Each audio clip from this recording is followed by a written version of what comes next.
master's degree in physics from Oxford University in cosmology and quantum physics. And as we know, quantum physics is really where science and magic meet.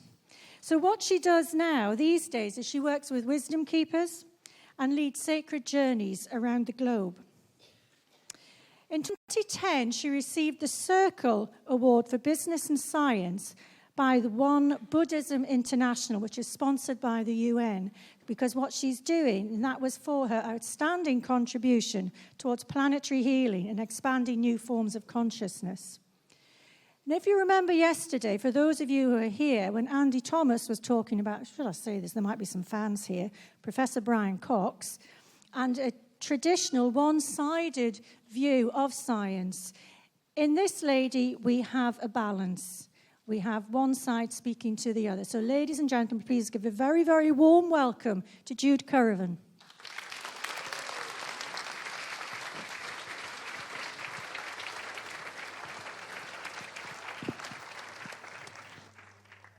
Good afternoon, everyone. It's great to be here again. And I have to mention to Sheila that between leaving here and going to Israel, we do have to go via Sainsbury's. So if anybody needs any shopping doing, just let us know.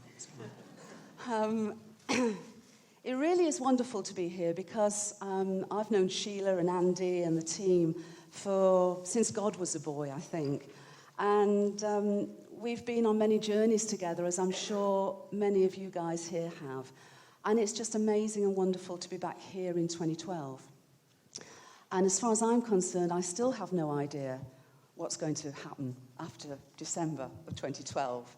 I mean, I'd love to see any show of hands that you guys know what's going to happen after 20... No? Nobody, but no, quite right. What I'd like to do today with you is really share my sense of what is happening now and the bigger picture of what's happening now and how that really then comes down to each and every one of us. You know, we're sitting in this way of sitting, but what I really want to emphasize today is that each of us now need to show up. Each of us now, really it's about stepping into our own empowerment and really playing the part that we're here to play, whatever that may be. Because, you know, I've done an awful lot of work over the last few years, going back to my sort of business background as well, into inequality and the financial system and the economic system and all the rest of it.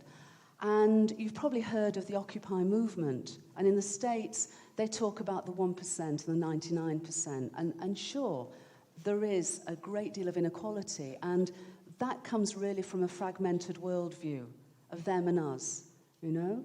And I'll talk a little bit about that later because this is, in my sense of things, about healing the inner traumas and the inner schisms that cause us to behave in certain ways, both on individual levels and collectively, that's really, you know, fragmented our psyche, dismembered our psyche to an extent. And now it's about remembering who we really are, literally not remembering, but remembering our collective psyche. And as long as we continue to play out, even though such levels of inequality are literally a dis-ease within our collective, if we still continue to play out the us and them of a 1% and a 99%, guess what? We'll still be playing out the game of duality. So I talk about we are the 100%. We are the 100%. There is no 1% and 99%. There is no you and me. There is no them and us. We are the 100%. And what I'd like to share for probably about 40 minutes or so is my sense of that, both bigger picture and how it comes back to each and every one of us for what we can do. Everyone can do something, whatever it is, however small it may seem, it isn't. I would say from all my experience that when we do something, a smile, a kindness, a kind word, you know, those everyday choices that we have of whether to hurry on by or stop and help, whether to, you know, really be present with someone in their hurt, you know, whatever it may be, those everyday, ordinary, but they're not, events are extraordinary, and they, in my experience and perception, ripple as powerfully through our psyche as any of the big stuff. Because as a scientist, I also have, for 55 years, experienced walking between worlds. And when I was 4 years old, I started to do that, have out-of-body, have precognitive events, retrocausality, all the good stuff, you know? Telepathic communications, all of that. And so I've always experienced the world as a whole world, multidimensional and holographic. I've always experienced the world as utterly interconnected, ultimately one, consciousness playing with itself, exploring on so many different levels of awareness and experience, and literally from the most minute on all the scales up to the greatest, the most majestic, the wholeness of the cosmos. And so really, now what is exciting for me is the emerging science is going beyond quantum physics, is going beyond relativity, and it's actually moving to this holographic perception. And actually, when you go to that holographic perception, you cannot anymore avoid bringing consciousness into the very heart and embodiment of a cosmos. And so, with science sort of moving that way, and I don't really want to talk science today, I really want to talk more about our worldview and the sense of who we really are and how that affects it. Because, you know, scientists are people too. And especially the young scientists, it's a really tough thing in any walk of life when you are constrained or feel you are constrained by the mindset of those around you. And for most mainstream scientists, it's tough because there is a sort of a vested holding on to a paradigm that you can sort of innovate, you can find a Higgs boson, you can find a God particle, hey-ho, but it's difficult to move beyond that. But the younger scientists are getting this because the younger scientists are realizing that to explain what is emerging, this whole holographic perspective that is now emerging, you have to base it on information. It is innately patterned, ordered, fractaled. It is information working out into what we call reality. And if you start down the slippery slope of information being more fundamental than space and time, and energy and matter. We talk a lot about energy, but energy isn't fundamental. And they're realizing now that information is more fundamental. And those pre-physical realms are patterning order, are patterning the holographic reality, are patterning our intention. When you start down that slippery slope of information being more fundamental, I honestly don't know a way that you can avoid getting to consciousness because you can't separate the two.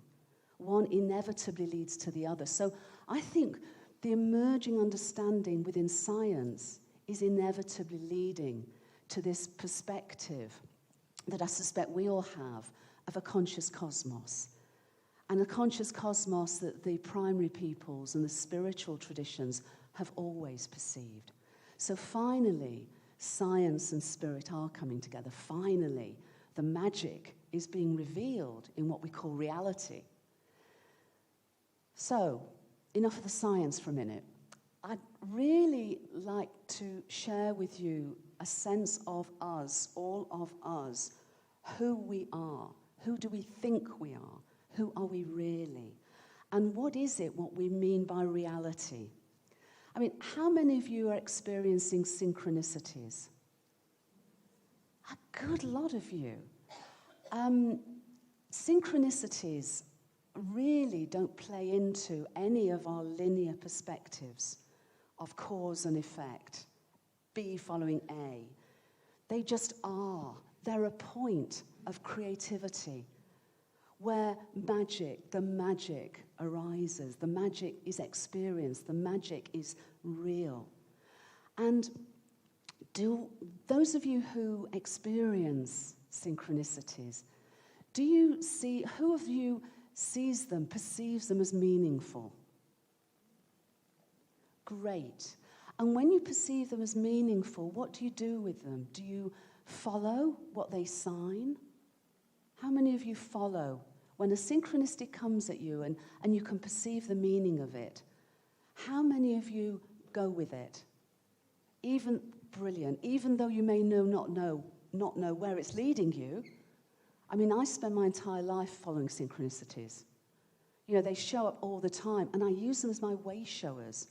Because if synchronicities show in my life, I'm in the flow. I'm in the flow of spirit. I'm in the flow of wherever it takes me. And can I say just one point here? I never said it's easy. Can you repeat that, please? I never said it's easy. However, what I will say, it's simple. Would you like to say that? It's simple. Excellent. I mean, do you find that? It really, I'm not saying, these way showers to a deeper understanding of reality and of ourselves are always easy. But it is simple. Because, would you agree? Yeah, we have a lady nodding vigorously here. But that's what I've found over the years. It's when I hold on with my comfort blanket of things that no longer serve me, then it's when it becomes complicated. And then when it becomes more difficult. But when I'm willing to let go and literally flow with spirit, it really does unfold magic. I mean, how many of you would agree with that? But there's a lot of you that don't. Who doesn't agree with that? Nobody disagrees, but there are a few people who didn't put their hand up. Oh, quite a few. So there's still a lot of, we're not sure. Do we trust this? Do we dare trust this? Because one of the things that our collective psyche and its dismemberment has done is it's made us very fearful as a collective. We are so great at holding on to the pain because we know the pain. I mean, how many of us will fight like, excuse my French, buggery? We will fight so hard to stay put rather than go with the flow. And yet how many of us, when we've been willing to go with the flow, realize that that river takes us to somewhere extraordinarily wonderful? And yet, as a collective, we still so often have held on to the limitations, to the fears, to the pain. And enough already. Enough already. I mean, who would agree with me that enough already? Thank you. And this isn't about judging any of it at all. It's where we are. It's the journey we've come to. But as a healer, when somebody is ready to undertake their healing, because nobody heals anyone else in my experience, all we can do is stand alongside and perhaps support. But it's everyone's ultimate choice for their own inner healing. And so it is within our collective healing at this time. Because we talk about 2012, we talk about the shift, we talk about what's going to happen. But as a healer, my experience and understanding is that we have to let go of the baggage that we've carried for so long if we're going to be free to undertake this shift. We can't carry the baggage through this, whatever it may be, this singularity of consciousness, this emergence of consciousness. In complexity systems theory, it's called bifurcation. And what it means is that when a system has sort of outgrown its patterning, it will do one of two things. It will either break down into chaos or it will take a leap into a higher level of emergent complexity and coherence. And I really do feel that's where we're about at the moment. So it comes back to each and every one of our choices and what our collective choices are. whether it is that emergent breakthrough or that breakdown. And my sense of what's happening now is that I'm so hopeful. I wrote a book last year called Hope. So I was very hopeful. But when I started to write the book, I'd signed the book deal with Hay House. And I was so hopeless. I signed this book deal, right, to deliver a book called Hope, and I'm miserable as sin. I am everything around me. I'm Mrs. Grumpy. Everything around me is so miserable and hopeless. And it was a fantastic inner process, because this sort of went round me for a few days, and I'm thinking, uh-oh. And then I thought, this is really showing me something, because I'm looking around me and I'm seeing the news and the whatever, all apparently hopeless. And it really, my own intuitive sense, and the guy said, go inside and go deep within yourself. And that's what I did. And I spent 3 days just going within to find that spark, that minute spark of hope. That there's something about when we come into incarnation, that remembering of our divinity, that remembering of wholeness, that remembering of hope, not as a something to be hoped for some time, but an ever-present now hope within me.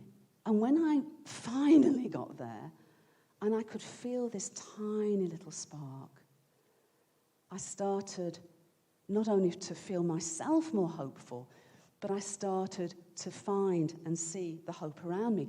And that was the time. Can you remember the Chilean miners? Or Chilean miners, depending on where we are. I always think of Chilean Merlot.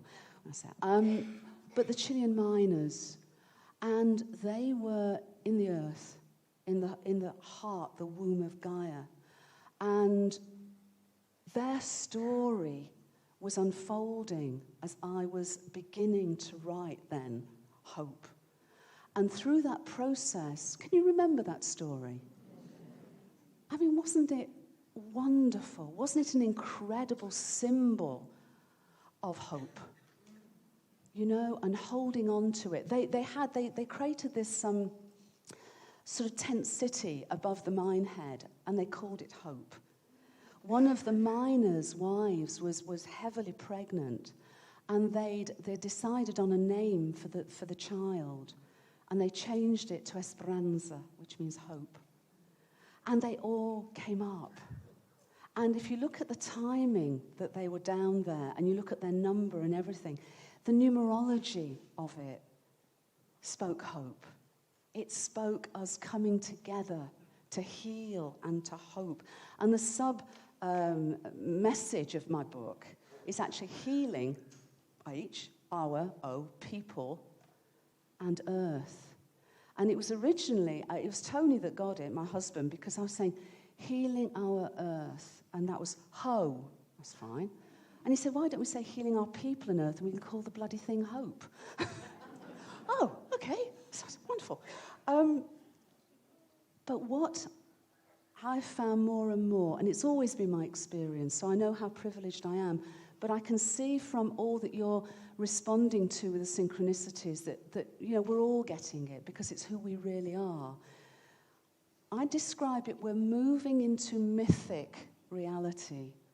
We've sort of, when we've had our reductionist worldview, it's been great because it's actually, we've experienced duality in ever more fragmented ways.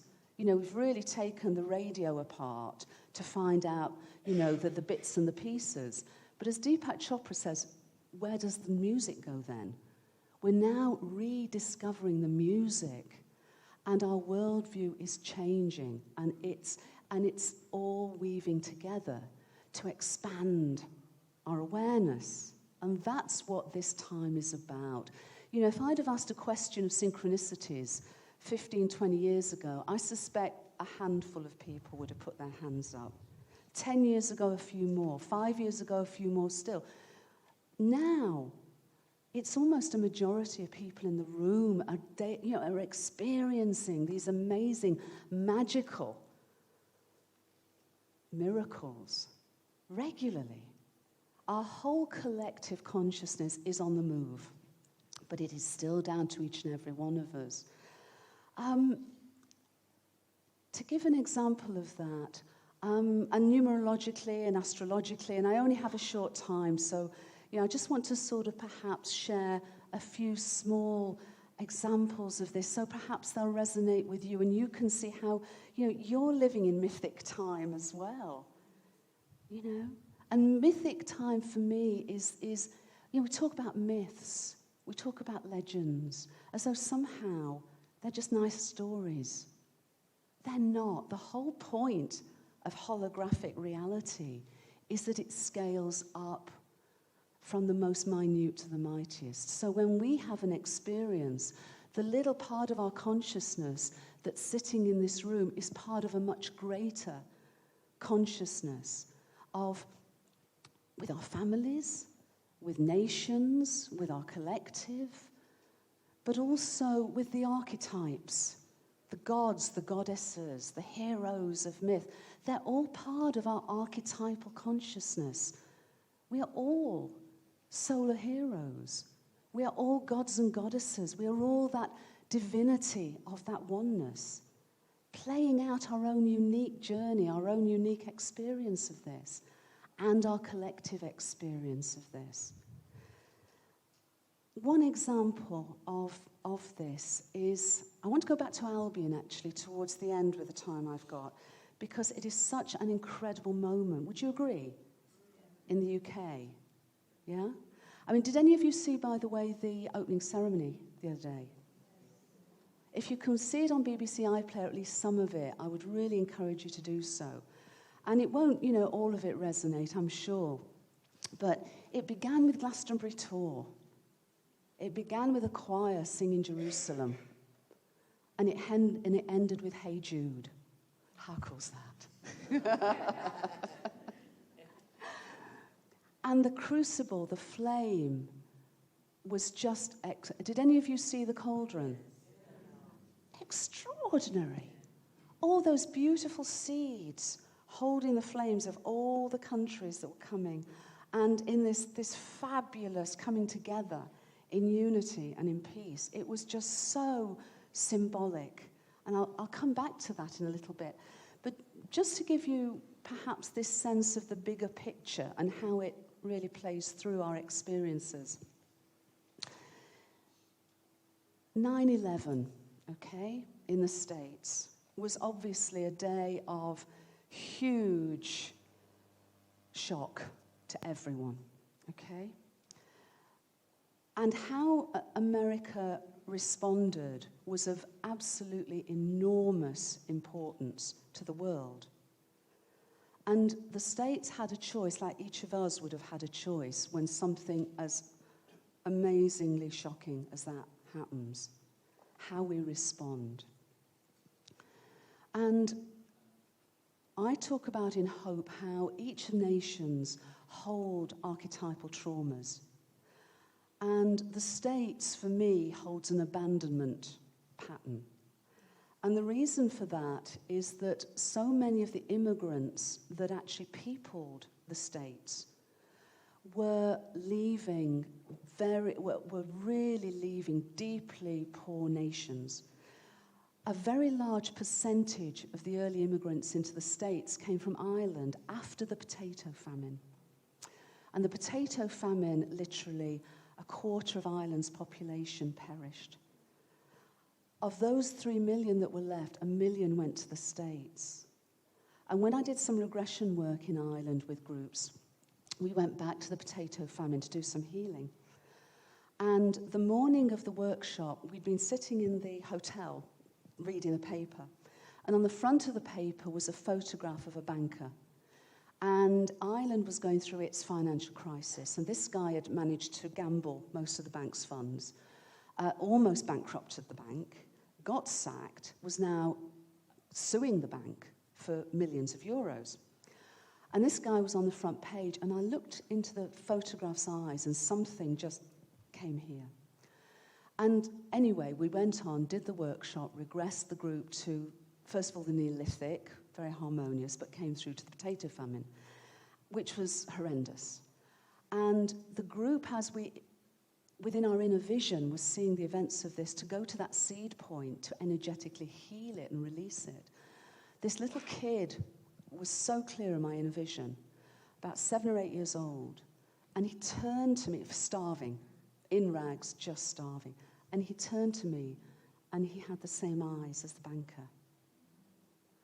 And I suddenly realized then, really for the first time at a deep level, how many people, you know, in Wall Street, in the City of London, wherever it may be, you know, have gone through that trauma in a prior life, or it's within their energetic heritage, because so many people then left Ireland to the States with that abandonment pattern, that feeling of not enough, an empty belly, starvation.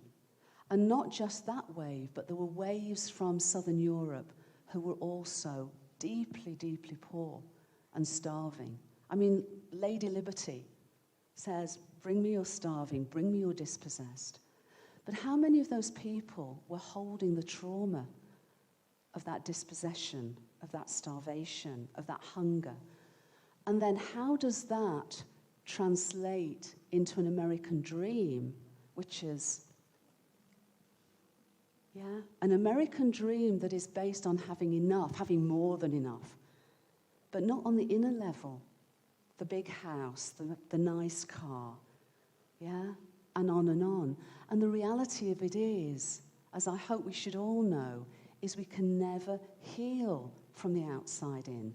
We can only ever heal from the inside out. So what you get in the States, in my sense of this, and I'm really sort of distilling and simplifying, which is more complex, but is an abandonment pattern that is looking to consumerism, that is looking to money to somehow feed that inner void. And of course, you can never do it. But what also comes through that abandonment pattern, and I've worked with many people on a healing level with this, is if you can't control, if people leave you, if situations fall apart around you, you try and control it. You try and get some sort of control over your environment, whatever form it takes.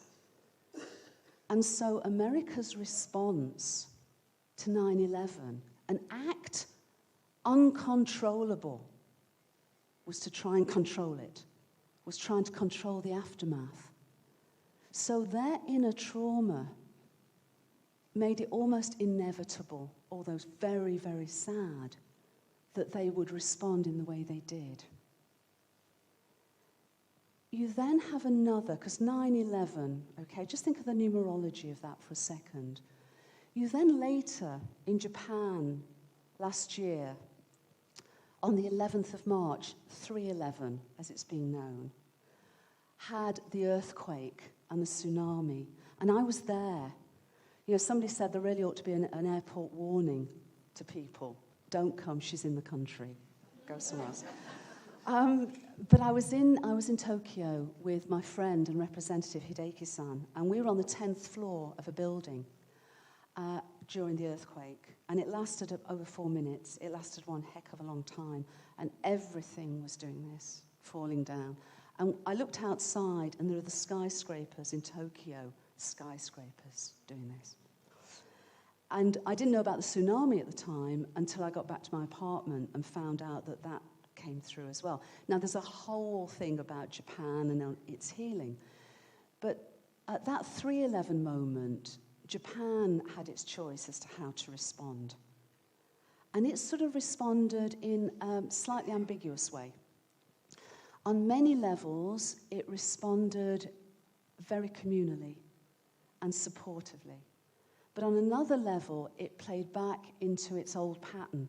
It was such a moment.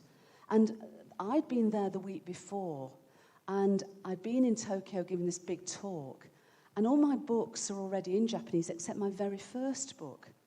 And think of this is less than a week, actually, before the tsunami. The name of my first book's called The Wave. And I'm there saying to these guys, you guys are stuck, you know, in a nice way. But you're stuck, and you're stuck with Gaia, you know? And a lot to this, but their pattern of rejection has meant that they go back into what they know, what they know, what they know. But the point is, it's become stuck because the whole society became so homogenous that anybody who said something different has been pushed to the side, you know, and ignored. And so they were very stuck. So I was talking about this stuckness and the wave less than a week before the tsunami. So they had an opportunity on 3/11 to become unstuck, to move beyond that patterning. And they sort of did, but they sort of didn't. It's quite ambivalent, and I was back there, I've been back there 3 times since, and we've been doing a lot more healing work to try and open this up and release that pattern. But then the third opportunity on a collective happened last July, and that happened in Norway. And it happened on the 22nd of the 7th, which is an 11 of the 11th. And that was the massacre on the island. And so many people perished, and young people. It would have been so easy for the Norwegians to be so angry, to be, you know, to really, because he was demonstrating in the way that he did against Muslims, against the Norwegians being open to other people within their midst. And the Norwegians could have done what perhaps might have happened with the States, with their trauma, their abandonment trauma. They could have clamped down on Muslims. They could have, you know, really, as the States have done, clamped down on human liberties since then. But they didn't. And they didn't respond like the Japanese. They did this. They did this. And led by their royal family and their prime minister, they said, you know, we're going to move even more into love. We're going to move even more into openness. And the day of that massacre was the feast day of Mary Magdalene. A year ago. 3 events within our collective. One responded to by fear and the old pattern. One responded to sort of. One wholeheartedly responding. And 11 is the number of mastery. All of those events, I believe, were showing us as a collective, what do we choose? Do we choose fear? Do we try and sort of sit on the fence? Or do we choose love? And that's as relevant, as key within every single one of us as it is with how we respond as a nation. Yeah?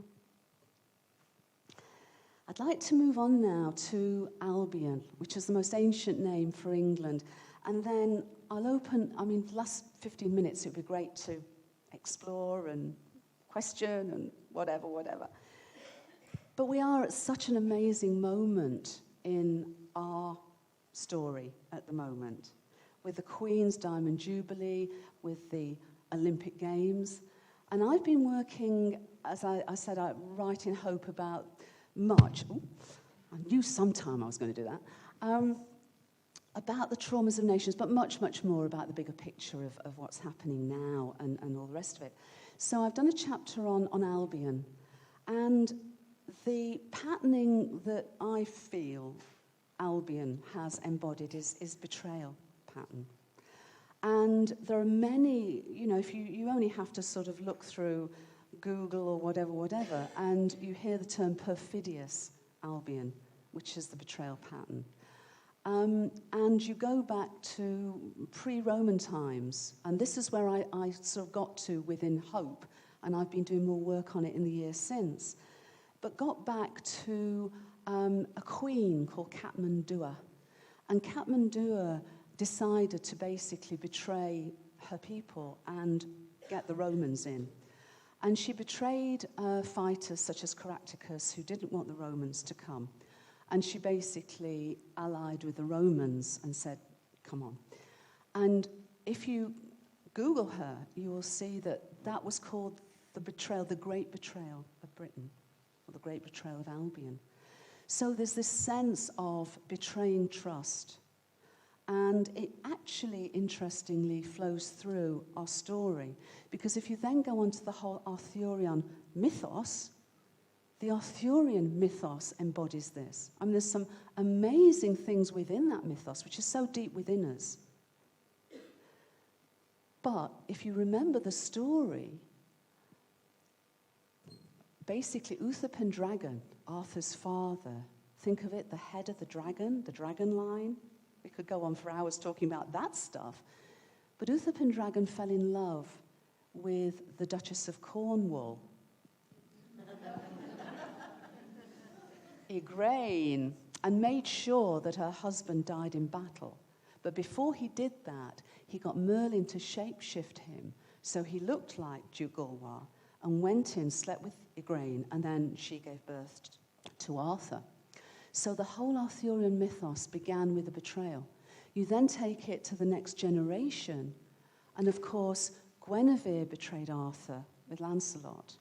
So we have two generations sort of imprinting that betrayal pattern within Britain. You then go forward and interplay. But you go to the empire, and you go to the colonial era, and you go to the aftermath of the colonial era, when in the aftermath of World War II, basically the empire disintegrated.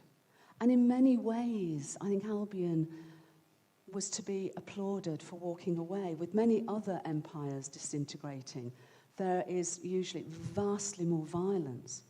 But in the main, we walked away in that sense of peace. But we also left unfinished business. When India was partitioned from Pakistan, we basically said, we can't deal with this. The Muslims and the Hindus were saying, we want. And Britain said, okay. And millions died at that partition. When we walked away from the Middle East, we set up an unfinished, uncertain way that allowed the patterning that goes through that part of our collective psyche essentially to become re-energized. And so this betrayal pattern has been going on and on. But where did it really begin? Because in Hope I got back to Kathmandu, but that's only 2,000 years. Hey, nothing. But over the last year, some of you know about London, the history of London. And again, we're in mythic history here. But what is mythic? What is reality within our collective psyche? And the legend, the history, is that London was founded by Brutus. Do you know that? Yeah. And Brutus was the grandson of Aeneas, who took part in the Trojan War. Okay? Now, you may remember that the Trojan War began with betrayal. Oh! And that was because there was a contest between three goddesses, Hera, Aphrodite, and Athena, as to who was the fairest. And Paris, the son of the king of Troy, was asked to judge. The judgment of Paris took place at a place called Mount Ida in Turkey. And basically, Hera said, I will give you the world. You will be king of the world if you choose me. And Athena said, I will give you wisdom to know men's hearts and minds if you choose me. And Aphrodite said, I will give you sex. And guess which Paris chose? She actually said love, but I think it was very much a human love. So Paris went and stole the wife, betrayed one of the kings of Greece, Menelaus. So the high king of Greece, Agamemnon, got all his other chaps together, and they went to destroy Troy. And that betrayal, therefore, energized the Trojan War. But if you look at some of the myths, Of course, Troy didn't fall through the fighting. It fell through the cunning of Odysseus and the Trojan horse, which Athena had given him the idea for. But Aeneas was one of the leaders of Troy, and there are some traditions that said he was the one who actually let in the Trojan horse. So he essentially, in that sense, deliberately or not, betrayed his people to the Greeks. And it was his grandson that brought that betrayal pattern to Britain, to Albion. And Brutus founded the city of London. And the traditional centre point of the city of London is the London Stone.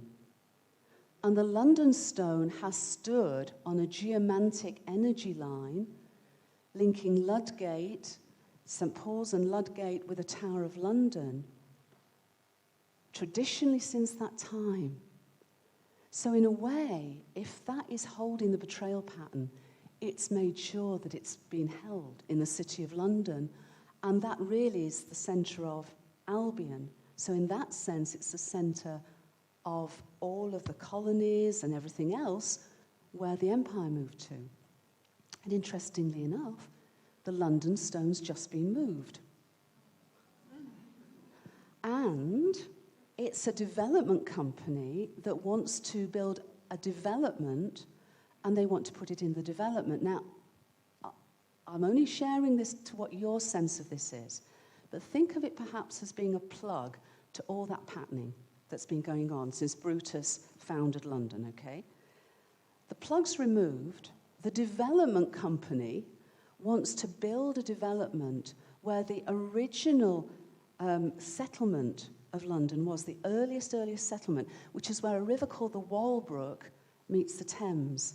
And the Walbrook actually now is under the streets of London. But that confluence of rivers was the first point of London. So if anywhere, that's where the pattern is exercised, is energized. And and they want to move it there. The company's name, who's developing this, is Minerva, the Roman name for Athena. I sort of see bigger picture stuff happening through this. So we shall see what does come of it. So I think there is that possibility. We were in Stonehenge the other morning on the 27th, very synchronistically, because I was doing this journey that was really there to complete at the Olympics. But I'd heard a few days before that there was to be a global attunement at the time of the opening Olympics for healing, for the financial system. And so the whole global attunement was actually focused on Stonehenge as being iconic for Albion. Don't ask me why they chose Stonehenge, they just did. But it so happened that 9 months ago, Robin, who organised the tour, had booked us into Stonehenge at 5 a.m. that morning. We were the first people into Stonehenge that day of the attunement for this healing. And as we left at 6, we're walking out, and I suddenly see our dear friends, Glenn and Cameron Broughton, and they're taking the next group in. So I say to Cammy, we've just done this. She said, we'll do it too. So there were 2 seedings of that global attunement. Synchronistically, we didn't know they were following us. We booked up 9 months ago, and we were there. And that's what I mean. All of us show up at the right moment, in the right way, for the right purpose, if we're just open to that. And it's fascinating with the Olympics, because the flame, hasn't it been wonderful, the way the flames travel through Albion? Have you seen it? Okay, well, it's reached something in excess of 6 million people directly experiencing it. And our hometown's Royal Wootton Bassett, so we saw it there. But think of what I said about the contest between Hera, Aphrodite, and Athena. So we talked about Athena doing all her work on the financial system. And by the way, in Greek times, the money was kept at her altar. The gold was kept at the altar of Athena, so it could be used sacredly, so it could be used in wisdom. So Athena's doing her stuff. Hera is the torch. The torch, the Olympic torch, was lit at the temple of Hera, the mother goddess, at Olympia, I think on the 10th of May or mid-May, and by the rays of the sun. So this sacred flame holds this essence of Hera. And here we are with it going around 8,000-mile journey, held by 8,000 people, many of them Paralympian hopefuls, disabled people, inspiring us to understand how we can move from disabled to abled, from dismembered to remembered, to inspire us. What does it mean? Define ourselves by the limitless, because that's how these hopeful Paralympians are doing it. So this amazing journey, a geomantic healing journey of the flame of Hera around to complete at the Olympic openings. And finally, we get Aphrodite, Venus. At the very moment of the Queen's Jubilee, the feminine, the divine feminine, we have a transit of Venus. Hello. And the last time, transits of Venus come in pairs, and then they don't happen for over 100 years. So we had one in 2004, and then we had this one in June of 2012, Aphrodite's influence. But what's so cool is that they do come in pairs. And did you know there are two versions of Aphrodite? Who knew there were two versions of Aphrodite? No, but I didn't know there were two versions of Aphrodite. But there are, and this is the story. There is an Aphrodite that represents love on a mundane level, on a human scale. And that's Aphrodite pandemis. And then there's the Aphrodite representing divine love. And my sense energetically is that the transit of 2004 embodied the pandemis version, more empowerment, more love, but at a human level. And that was the love that was playing through Paris and the betrayal pattern of Troy. But with the transit of Venus in 2012, I feel it's the Aphrodite Urania, as she's called, the divine Aphrodite, representing, embodying divine love within all of us. And when I went through the betrayal pattern, I got back to Troy, and then it went further back. And it went back to the primordial schism, the mythic primordial schism, literally between heaven and earth. Because if you read the Greek myths, Uranus, the god of heaven, was married to Gaia, the goddess of the earth. And they were having lots of kids, and Gaia got a bit cheesed off with having so many kids. So she got one of the kids, Kronos, Saturn, she gave him a sickle, symbol of the new moon, to cut off the genitals. It's a bit serious, this. Cut off the genitals of Uranus. He did. He castrated his own father. You can't get much more of a betrayal pattern than that. And threw the genitals into the water. And it was from that bloody foam that Aphrodite Urania was born. So by healing at this time, this incredible mythic moment of the transit of Venus and the Queen's Jubilee and the Olympics and Hera and Athena, Aphrodite, actually going back to that primordial schism between heaven and earth, and heaven and earth within us, and masculine and feminine within us. All of it, all of it, all of it now able to be healed.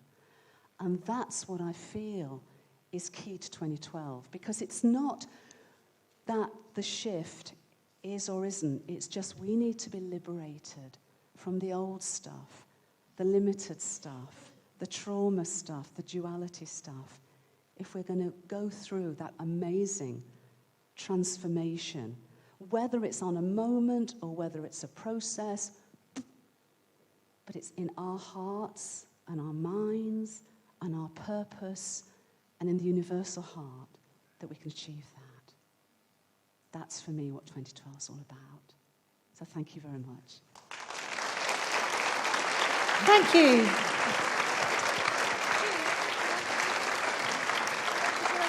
Yes, please. Ladies and gentlemen, Jude's just going to take one or two questions before we finish. Do I have any questions for Jude?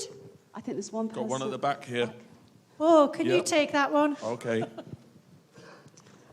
Oh, I'm going to sit down. Jude, your description of the three disasters, call them that, for America, Norway, Japan, I think shows us a lot, actually, of where we are in Europe today. For example, the Americans, I think, wouldn't probably be too upset to be called a deductivist state. The Norwegians certainly are a historical state. Their history goes back a long way, rather than the Americans' 236 years. And Japan, and you could include China in this, is what I would call a civilization state. Now, all these three things, I think, explain their reactions. Now, the 9/11 thing, whether you think it was a deliberate act or as was described, I think we all have a view. Their response was utterly predictable, whichever of those two scenarios came in. But this, I think, explains to us where we are in the European mess today, because the whole Eurozone construct of the whole fake United States of Europe, and it will never become federal, explains why the whole thing is a crock today. And it's really interesting. Thank you for that. You're absolutely right. It is about, if we look at the astrology, and I don't have time to talk about this, but I do write a lot about it and ongoing. With Pluto in Capricorn, it's like all the old institutions that don't serve the higher purpose of what's flowing through are just falling away. They might be hung on to, but the energy that supported them is moving. With Uranus in Aries, it's about individual empowerment, which is happening in Europe as well as within the Arab awakening, as it were. And it's very much with Neptune in Pisces, which is helping us to understand, the bigger picture, the greater coming together, but the greater coming together through authenticity. And you're saying absolutely that it was an artificial construct. It was there for political reasons, not to support people and places. And I find it very interesting that with the betrayal pattern that really began, if we look at a trigger point of it, a seed point of it with Troy, which is in Turkey, and of course between Turkey and Greece went into huge financial difficulties because they were basically, in part, it's a part, but it's quite a significant part, their per capita spend on the military is greater than virtually anybody else's, because they've still got this war going on, at a subconscious level between them and Turkey, and it's played out, in different wars and the rest of it. So these traumas are really playing out, whether it's in the Middle East, whether it's the reactions that we've just spoken about, whether it's, what's been happening with with Greece and Turkey, they're still playing out. And just to finish on the Albion and the Arthurian healing, because I do honestly feel this is an incredible moment of healing. I talked about the Duchess of Cornwall and the Duke of Cornwall being got out of the way by Uther Pendragon. Of course, the betrayal of Diana, but now the healing of it. Duke and Duchess of Cornwall playing out, and the children. At some level, I do believe that the Arthur, Guinevere, Lancelot healing is being played through William, Catherine, and Harry. And I just look at this and go, yes! So it's an amazing moment to see, literally to experience, as we all are, this mythic reality playing out at all these levels. Anyone else got a question? I've shocked you all into silence. Do we have another we question? have a gentleman here. Can you get to him for me? Yep. And by the way, I, as Sheila kindly said, I brought some books with me. I'm very happy to go and sign and chat and explore far more of this sort of afterwards. So, but we do have to be away by 2:30. So. With regard to your concept of betrayal, do you perceive that the real betrayal is sort of belief systems coming in and taking over from a sort of a journey that we ourselves have to go on, and religions and belief systems come in and say, no, you don't have to do this journey, you just have to believe this blubber lubber and the journey's finished, whereas that's betrayed our ability to initiate ourselves? Exactly.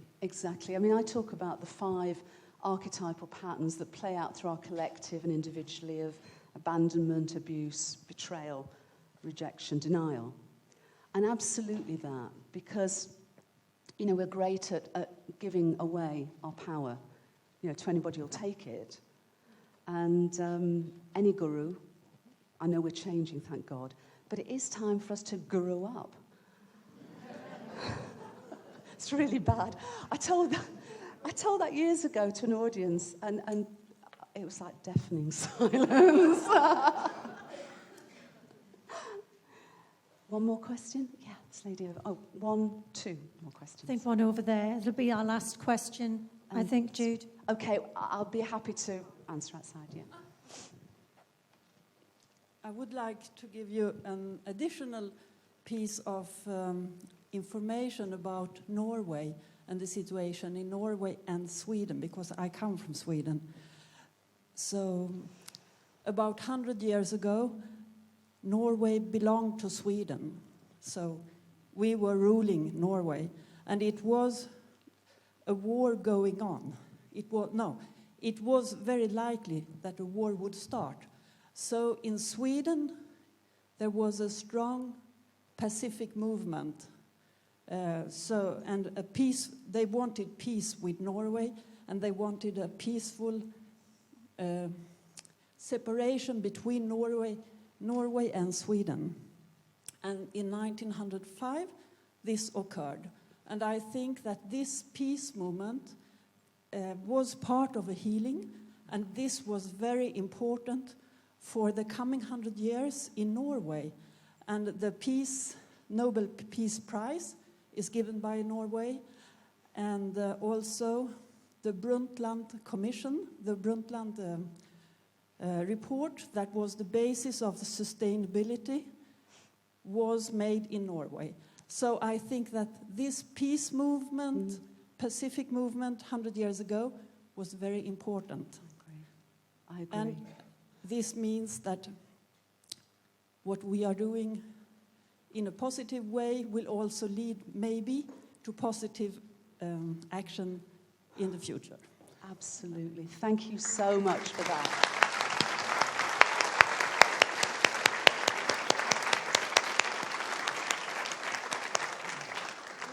Thank you, everybody. Thank you very much. Thank you. Thank you, Jude Currivan.